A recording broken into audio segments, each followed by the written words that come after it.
दोस्तों, कई लोगों ने मुझे एक सवाल पूछा था कि साहब, भाऊ साहब, एक हमें जवाब दीजिए कि शत्रुबोध कैसा करें।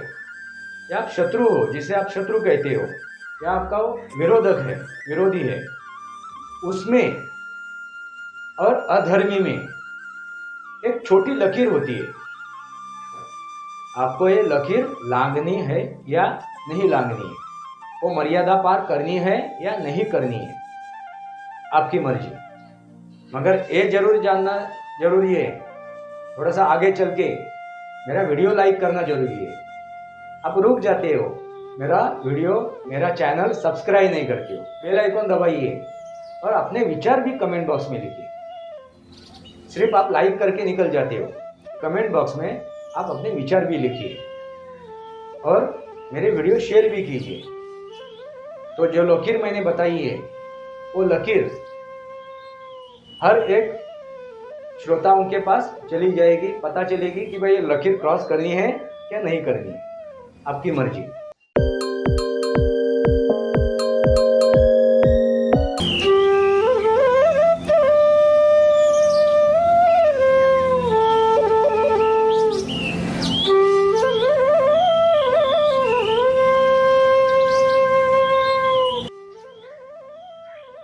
नमस्कार दोस्तों, सनातनी वास्तव इस श्रृंखला में फिर एक बार आपका स्वागत। मैं आपका दोस्त राजेश वासंती सावाजी के दोस्तों, कई लोगों ने मुझे एक सवाल पूछा था कि साहब, भाऊ साहब, एक हमें जवाब दीजिए कि शत्रुबोध कैसा करें।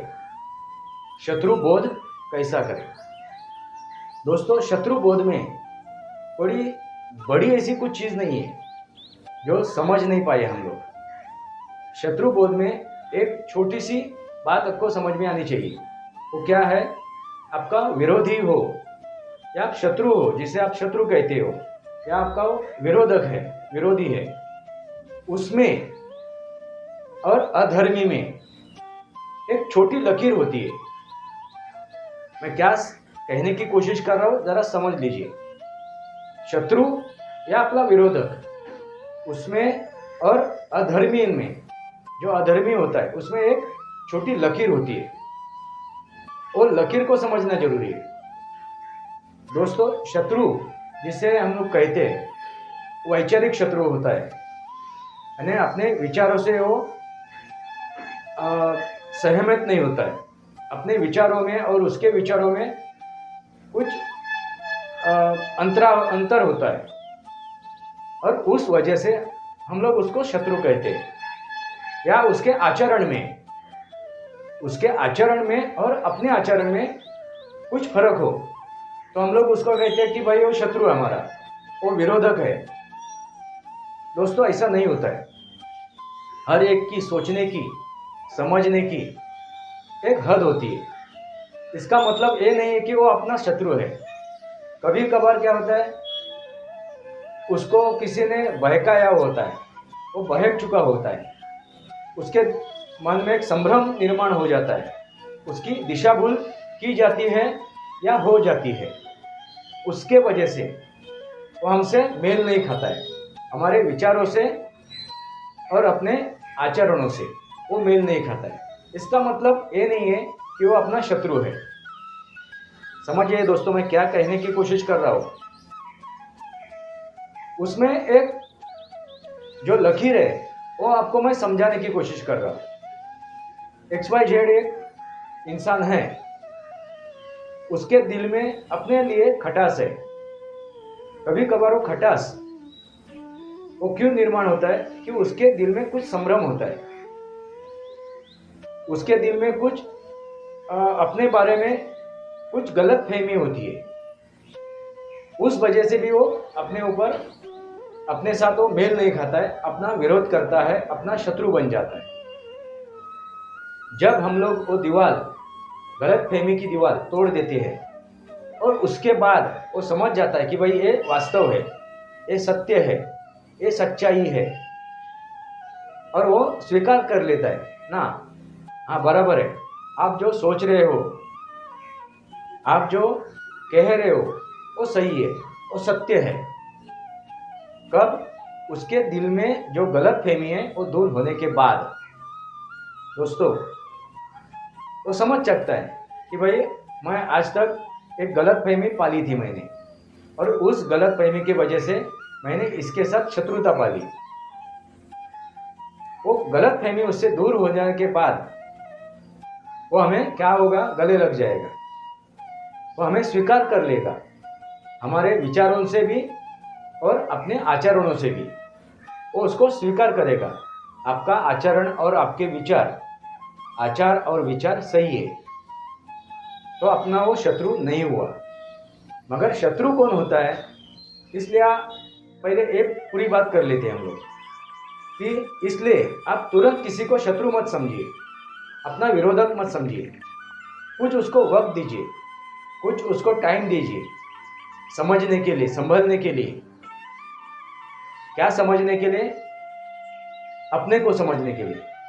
अबे मेरा कोई शत्रु है, मेरा कोई विरोधक है, तो मैं पहले उससे क्या करूं, चर्चा करूं, उसके सामने मेरी बातें रखूं, उसको खोल के रखूं, जो भी सच्चाई उसके सामने खोलने की मैं कोशिश करूं, उसको विस्तीर्ण से उसको बताने की कोशिश करूं। वो समझने के बाद, वो समझाने के बाद वो क्या करेगा, हमें गले ही लगाएगा। दोस्तों, एक उदाहरण लेते हैं, उदाहरण महाभारत का लेते हैं। श्री कृष्ण ने शिशुपाल को 100 गुने माफ किए थे। शिशुपाल को 100 गुने माफ किए थे, क्योंकि जब 99 गुने उनके हो गए, गलतियां उसके 99 गलतियां उसकी हो गई और 100वीं गलती उसने की, तब उसको मारा गया, तब उसको दंडित किया गया। क्योंकि एक उन्होंने टाइम दिया था, वक्त दिया था, भाई सुधरो, तुम सुधरो, ये सच्चाई जान लो। क्योंकि उसने जो प्रारब्ध में जो पुण्य किया था, जो अच्छे कर्म किए थे, उसके वजह से उनको 99 गलतियां उसकी माफ की गई प्रारब्ध में। समझ जाइए आप दोस्तों, इस जल में वो प्रारब्ध का जो उसने अच्छाई की थी, सच्चाई के साथ वो चला था, वास्तव के साथ चला था, वो उसका पुण्य था, वो उसने कमा के रखा था, उसको उसने बैंक बैलेंस बना के रखा था। इसलिए वो बैंक बैलेंस के वजह से वो जी पा रहा था। क्योंकि कोरोना आने के बाद नौकरी तो चली गई, काम धंधा तो चौपट हो गया था, मगर काफ़ी लोगों ने सर्वाइव इसलिए किया, अपना जीवन यापन इसलिए कर चुके हो क्योंकि उन्होंने कुछ बैंक बैलेंस करके रखे थे अपने अकाउंट पे। तो थोड़ा थोड़ा निकाल के वो, जब तक ये लॉकडाउन था तब तक वो थोड़ा थोड़ा निकाल के अपना घर परिवार चला रहे थे। वैसे ही बात है, प्रारब्ध में उसने जो अच्छा कर्म किया था, उस कर्मों का फल वो इस जल में भोग रहा था, इसलिए उसको 99 उनकी गलतियां माफ की गई थी। मगर उसको जो टाइम लिमिट दिया था कि आप 100वीं गलती करोगे तो आपको बख्शा नहीं जाएगा, आपकी गलती माफ की नहीं जाएगी, तो आपको दंडित किया जाएगा। और वही उसने किया, शिशुपाल ने 100वीं गलती की, फिर उसको दंडित किया गया। यह है उदाहरण। तो आप किसी को एक वक्त देते हो ना सुधारने का वक्त देते हो, वो बुरी बात नहीं होती, वो एक अच्छी बात होती है। भाई सुधर लो, अपने में परिवर्तन कर लो, अपने सोच में परिवर्तन कर लो, अपने विचारों में परिवर्तन कर लो, अपने आचरण में परिवर्तन कर लो। उसको एक संधि दी जाती है, मगर उस संधि का पर्याप्त वो उपयोग नहीं करता है और लगातार वो गलती किए जाता है, फिर वो कौन हो गया? अधर्मी हो गया। अभी अधर्मी क्यों हो गया? उसको तो सब कुछ पता चल गया, उसकी दिल में जो खटास, गलती, शक था, गलत फहमी थी, जो उसके दिल में संभ्रम निर्माण हुआ था, उसकी दिशा भूल हुई थी, ऐसा सब कुछ जो भी था उसके दिल में, उसके दिमाग में, वो हमने अपनी तरफ से वो सब मिटा दिए थे। सच्चाई उसके सामने रखी थी, वास्तव उसके सामने रखा था। वो वास्तव जानने के बाद, सच्चाई जानने के बाद वो दोबारा वो गलती करता है। समझने के बाद, संभलने के बाद वो गलती करता है, तो वो फिर वो गलती नहीं होती, वो अधर्म होता है। दोस्तों समझ जाइए, ये छोटी सी लकीर होती है ना, जो मैंने बोला लकीर, शत्रु, विरोधी और अधर्मी के बीच में जो एक छोटी सी लकीर होती है ना, वही छोटी सी लकीर है। वो लकीर अपने पार कर दी, यानी लक्ष्मण रेखा, लक्ष्मण रेखा अपने पार कर ली, सीमाएं लांघ दी, मर्यादा की सीमाएं आपने लांघ दी, तो क्या होगा? आपका अंत ही होगा। उस अधर्मी का अंत होना तय है। तो अधर्मी और विरोधक या शत्रु, उसमें फर्क क्या है वो आपको समझ में आया होगा। अभी अधर्मी की बात करते हैं हम लोग। एक उदाहरण के तौर पे महाभारत का ही उदाहरण लेते हैं। श्री कृष्ण ने काफी जो दिग्गज थे, जो कौरवों के साथ थे, ऐसे काफी जो दिग्गज थे, उनको हर बार उन्होंने चेताया, उनको याद दिलवाया कि भाई आप सुधर जाइए, आप गलत रास्ते पे जा रहे हो, गलत इंसान को आप साथ दे रहे हो, गलत चीज़ों की आप पैदाइश कर रहे हो, आप अधर्मी हो रहे हो, अधर्म के साथ जा रहे हो, आप सुधर जाओ, आप सुधर जाओ। मगर वो अधर्मी सुधरे नहीं। उसमें से एक अधर्मी वो भी था जिसे हम लोग कर्ण कहते हैं। वो धर्मी होके भी, उसको धर्म का ज्ञान होने के बावजूद भी, देखिए दोस्तों मैं क्या कह रहा हूं, धर्म का ज्ञान होने के बावजूद उसने अधर्म का साथ दिया। तो भी श्री कृष्ण ने एक दोबारा उसको समझाया था। जब उसका अंत हुआ ना, आखिरी युद्ध लड़ा जा रहा था उसके साथ, उसका अंत होने के पहले की बात, कर्ण को श्री कृष्ण ने ये बात खुलासेवर समझाई थी कि अब भी सुधर जाओ, अब भी तुम आज के तारीख में भी तुम धर्म का साथ दो, धर्म के साथ खड़े रहो। मगर वो उन्होंने माना नहीं, वो अपने जगह पे अटल रहे। वही उनका अधर्म था। दोस्तों अधर्म करने वाले से भी उसको जो सपोर्ट करने वाला होता है ना, उसका साथ देने वाला होता है ना, वो उससे भी ज्यादा अधर्मी हो जाता है। अधर्म करने वाले से भी अधर्म को साथ देने वाला, उसके साथ खड़ा होने वाला, उसका समर्थन करने वाला जो इंसान हो या कोई भी हो, कोई भी पर्सन हो, कोई भी व्यक्ति हो, जानवर हो, कोई भी हो, वो उससे भी ज्यादा बढ़कर अधर्मी हो जाता है। इसलिए उस कर्ण का वध किया गया। दोस्तों आपको समझ में आया होगा मैं क्या कहने की कोशिश कर रहा हूं, क्योंकि उस कर्ण ने धर्मी होने के बाद,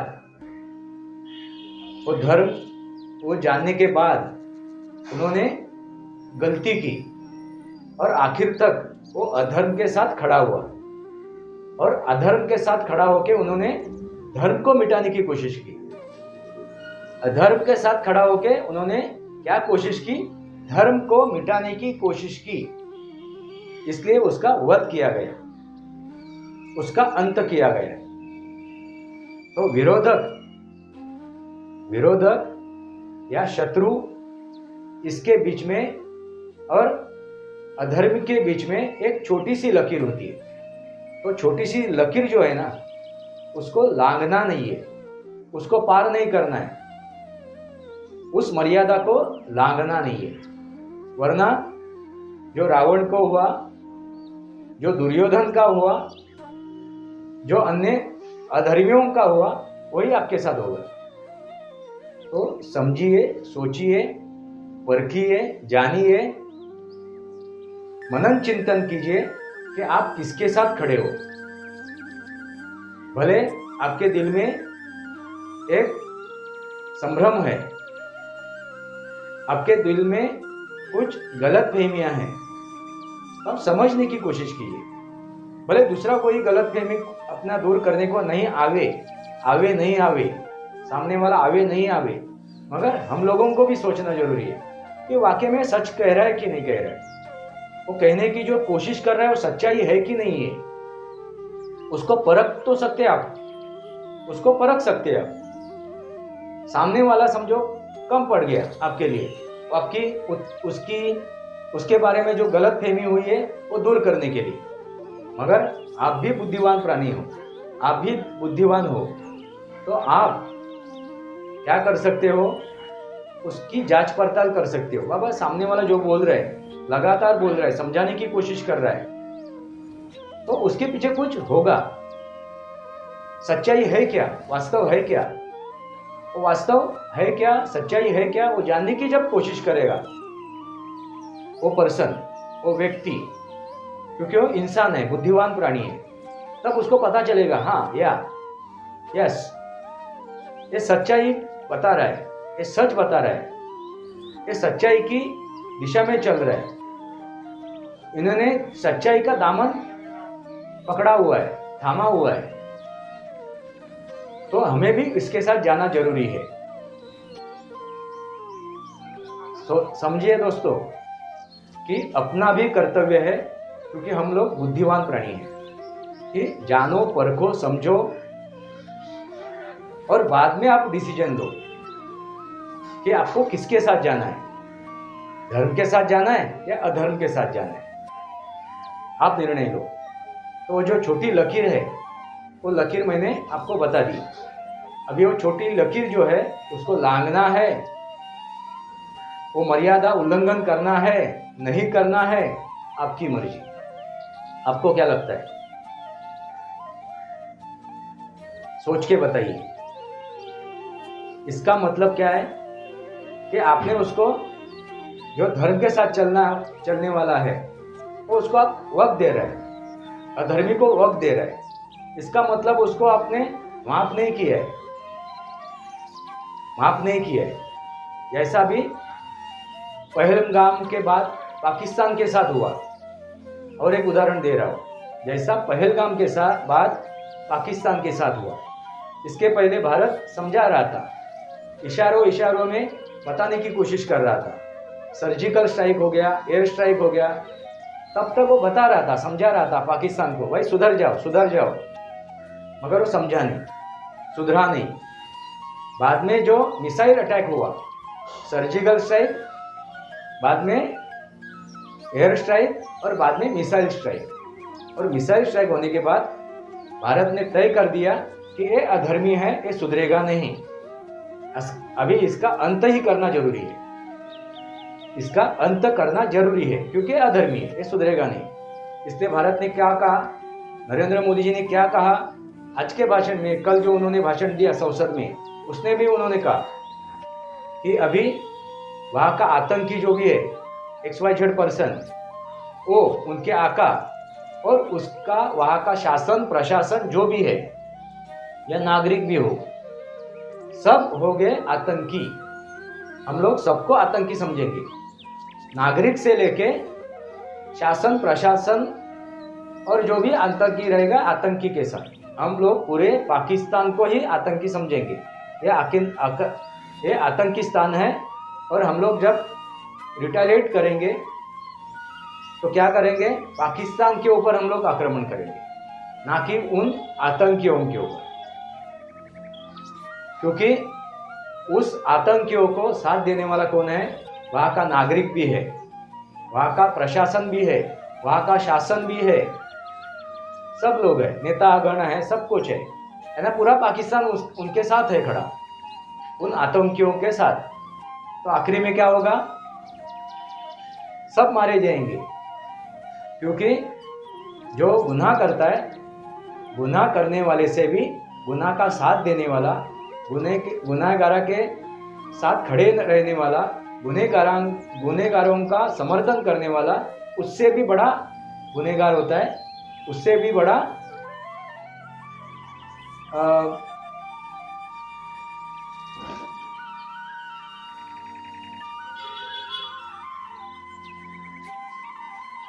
उससे भी बड़ा वो अधर्मी होता है। तो आपको मैंने उदाहरणों के सहित बता दिया कि आतंकी यानी कौन? अधर्मी। आतंकी यानी अधर्मी। विरोधक यानी कौन? पाकिस्तानी। तो पाकिस्तानियों ने वो अपना दायरा क्रॉस किया, उन्होंने अपनी मर्यादा लांघ दी, वो लकीर लांघ दी और वो अधर्मों को साथ चले गए, वो आतंकियों के साथ चले गए। इसलिए अभी भारत सरकार ने, नरेंद्र मोदी जी ने यही तय किया है कि अभी कोई भी आपके तरफ से कार्रवाई होती है तो हम लोग यही समझेंगे कि ये आतंकियों ने की हुई कार्रवाई है, ना कि किसी नागरिक ने, ना कि किसी नेताओं ने, ना कि शासन ने, ना ही या प्रशासन ने। जो भी कार्रवाई करेगा भारत के विरोध, वो क्या है? आतंकी है। तो आतंकिस्तान घोषित कर दिया, उनको अधर्मी घोषित कर दिए। अभी आपको पता चला होगा मैं क्या कहने की कोशिश कर रहा हूँ। मैंने जो लकीर बताई थी, छोटी सी हल्की सी लकीर, उसको लांघना है, वो मर्यादा पार करनी है, नहीं करनी है, आपकी मर्जी। दोस्तों, आपको क्या लगता है? आपको ये लकीर लांघनी है क्या? आपको ये लकीर लांघनी है या नहीं लांघनी है? वो मर्यादा पार करनी है या नहीं करनी है? आपकी मर्जी। मगर ये जरूर जानना जरूरी है कि आपको एक मर्यादा पार करके थोड़ा सा आगे चल के मेरा वीडियो लाइक करना जरूरी है। आप क्या होते हैं? सीमित हो जाते हैं, आप रुक जाते हो, मेरा वीडियो, मेरा चैनल सब्सक्राइब नहीं करते हो। बेल आइकन दबाइए और अपने विचार भी कमेंट बॉक्स में लिखिए। सिर्फ आप लाइक करके निकल जाते हो। तो मेरे कमेंट बॉक्स में, वीडियो के कमेंट बॉक्स में आप अपने विचार भी लिखिए और मेरे वीडियो शेयर भी कीजिए। तो जो लकीर मैंने बताई है, वो लकीर हर एक श्रोताओं के पास चली जाएगी, पता चलेगी कि भाई ये लकीर क्रॉस करनी है या नहीं करनी, आपकी मर्जी। सनातनी वास्तव, यही सनातनी वास्तव मैंने आपके सामने रखा हुआ है। सनातनी वास्तव, इस मेरे चैनल को सब्सक्राइब कीजिए, बेल आइकन दबाइए। मेरे विचार सही लगे तो लाइक कीजिए, आपके विचार कमेंट बॉक्स में लिखिए। आज के लिए इतना ही। भारत माता की जय, वंदे मातरम। जय भारत, जय महाराष्ट्र, जय सनातन।